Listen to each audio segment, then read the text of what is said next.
guys, well, I thought I would put together a quick video blog here talking about the Packers' hire of their new offensive coordinator, Nathaniel Hackett. And there's a lot of stuff swirling about him. I thought I would kind of break it down here graphically to some extent. And let's just start with his career. So as you can see, and I'm going to go through this quickly. Honestly, I don't think going back to what he did at UC Davis is that super important. What I want to illustrate here in particular is the trajectory of Nathaniel Hackett's career, in particular in the NFL, and who he's worked with, as you can see down below. This, of course, is from ProFootballReference.com. And just to give the reference number. Okay, so yeah, he started at UC Davis, assistant linebackers coach, and this is basically entry level at what is the lower level. I mean, it's not high school, but it's college as opposed to the NFL. And then quickly went over to Stanford as an offensive assistant, coordinator's assistant, and then moved up to recruiting coordinator. So this guy, from an early in his career was showing some ability management-wise, I would think. Then he was able to get on with the Tampa Bay Buccaneers, and you're looking at offensive quality control.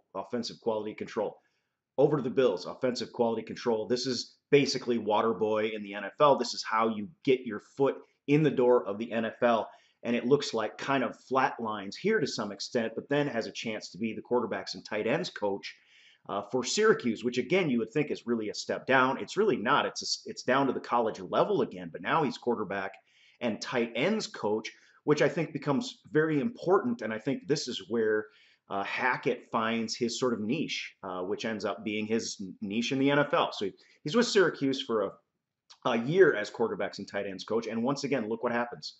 Offensive coordinator in 2012. An organizational guy, but also a guy who works with quarterbacks. That's a running theme. Then he gets on with the Buffalo Bills, not as quality control. He finally gets he goes straight to offensive coordinator. That really says something to me. Is coordinator with the Bills for a couple of years there, and obviously the records aren't fantastic or anything like that, but I don't think the records of the teams are necessarily, this is what everyone is talking about, and we'll get to it later.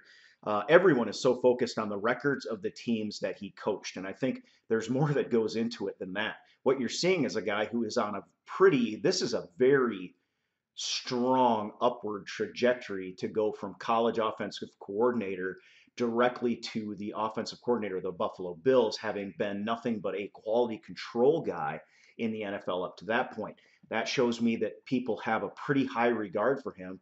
And then, of course, he comes to Jacksonville as the quarterbacks coach, and once again quickly moves up. Interim offensive coordinator when they had to fire their offensive coordinator, and then is given the title in 2017. And look at it. In 2016, the Jacksonville Jaguars went 3-13. In 2017, they were 10-6. This was a team that could very well have gone to the Super Bowl with Blake Bortles as quarterback. And Blake Bortles is a terrible, terrible quarterback. What you're seeing is a guy who is a bit of a quarterback whisperer. Blake Bortles down the stretch actually played some good games. And with their defense being strong, they were in it. I mean, they were actually in it and could have beat the New England Patriots. And I think was that in the championship game, the AFC championship that year? Now, here's where the sore spot that everyone had. Everyone looks back 1 year and sees that they went, 5-11 this year, and he got fired. And then thereby assume that this is an absolute terrible hire. This guy is trash. Look at the stats. His offense was terrible. Let's talk about why his offense was terrible. Was it a coach that was incapable of coaching, or was it something else? That's what we're going to move to next. I do want to just quickly go. These are the guys he's worked with Gus Bradley, John Gruden, Dick Duran, and of course Doug Marrone most recently. This is pretty good company to keep, and these are guys that kept him around, especially Marrone.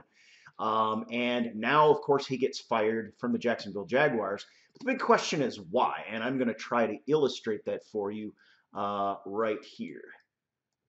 Guys, this is the IR list for the Jacksonville Jaguars. So anyone who thinks that the Packers are the most injured team in the league, think again. Let me scroll here, guys. Graphically, I want to just show you this and talk through.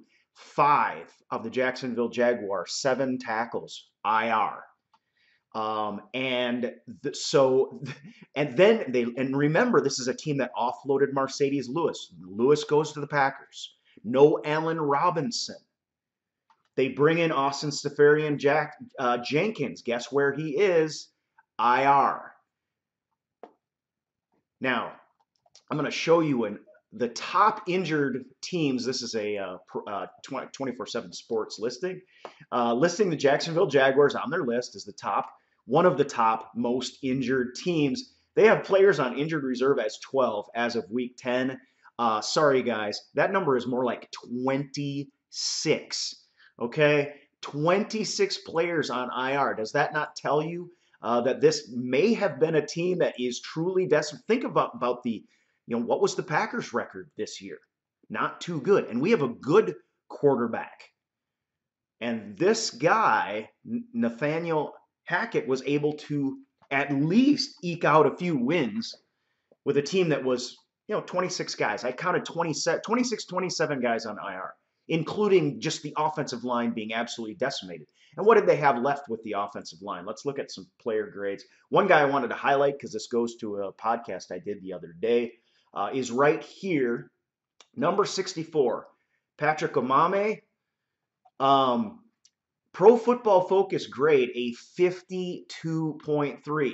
The other day I talked about trends with the teams that had made it to the divisional round, and I said you don't necessarily have to have a really high scoring guard if you have your tackles. If your tackles are up there, you can have a little lower scoring guard and still be able to make it to the playoffs.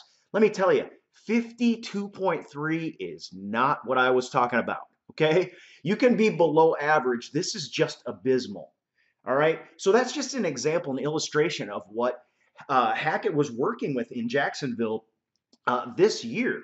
And even the year, the 10-6 year in 2017, you still had Blake Bortles as the quarterback, and you were able to make a legitimate playoff run, a legitimate what could have been a Super Bowl run on a team that had been not only decimated with injuries, but had also been decimated with free agent exits.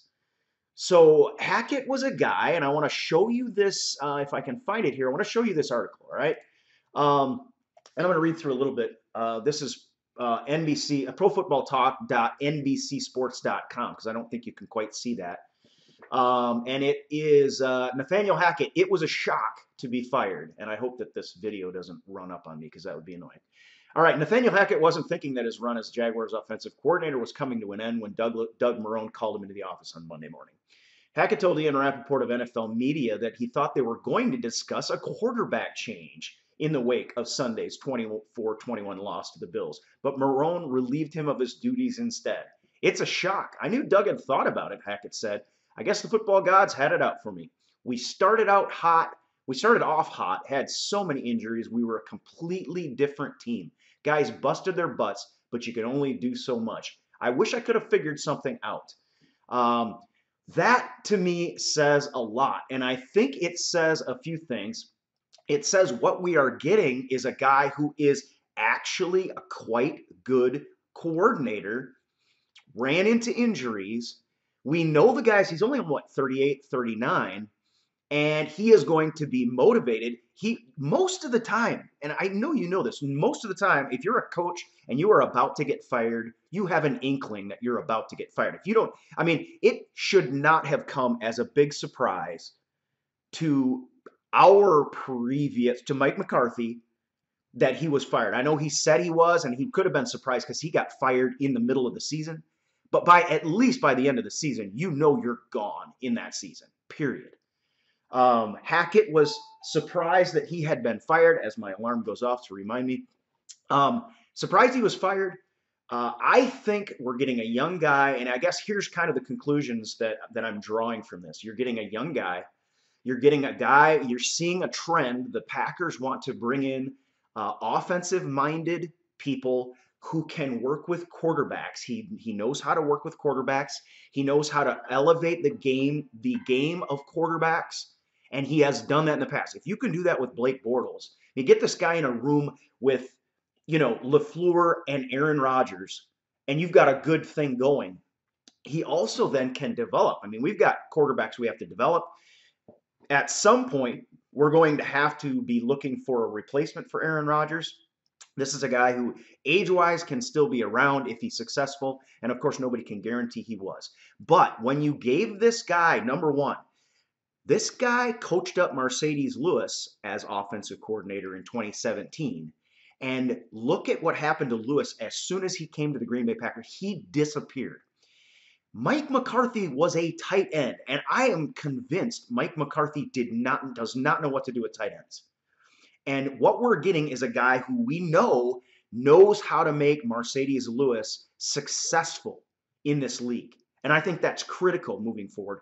Then you add to that LaFleur, who I've already said is going to make our tight ends more successful. And I think that's a very good system. And I think this might be shaping up to be a really good group of guys to be put together in the same room and to trot out on the field with the players that we now have to give them. And one thing I want to note, again, everyone wants to talk about, the 2018 season of the Jacksonville Jaguars. This was not a good offense. Same thing with LaFleur and the Titans. I think it's a little bit short-sighted. One of the arguments is, well, look at all Hackett can do is just run Fournette. The only thing he can do well is he had Fournette on his team, so that's all. And that's completely bogus. Number one, I want to show you Fournette's grade here. I think I've got him up here. Here's Leonard Fournette. Fournette. How good is he? He's grading out at a 70.2. Now, I know part of that is because his O-line is completely gone. But let's fast forward to Hackett now. And remember, this guy didn't expect to be fired because he thought he was doing a pretty decent job with what he was handed. Now, guess what we're going to hand him? Fournette at a 70.2. Let's find Aaron Jones. H-I-J. Aaron Jones at an 81.4. In fact, let's check out Williams too. A full 10 points higher. Just forgive me while I scroll down. Jamal Williams at a 68. So Jamal Williams is basically Leonard Fournette in this scheme. And Aaron Jones is a superstar. And we had a line that was injured as well. We're moving in a new zone scheme. We're probably going to pick up some help at the O-line. So for my money, when I'm especially looking at this with the Jacksonville Jaguars, I really think that this could be a very good hire. Of course, there's no guarantees, but I think this notion that Hackett is just, he's just a cast off. He's no good. Look at how bad his offense was with the Jacksonville Jaguars in 2017. It really just goes to the same argumentation that we had about LaFleur. Oh, look at what his offensive statistics were when he was with the Titans.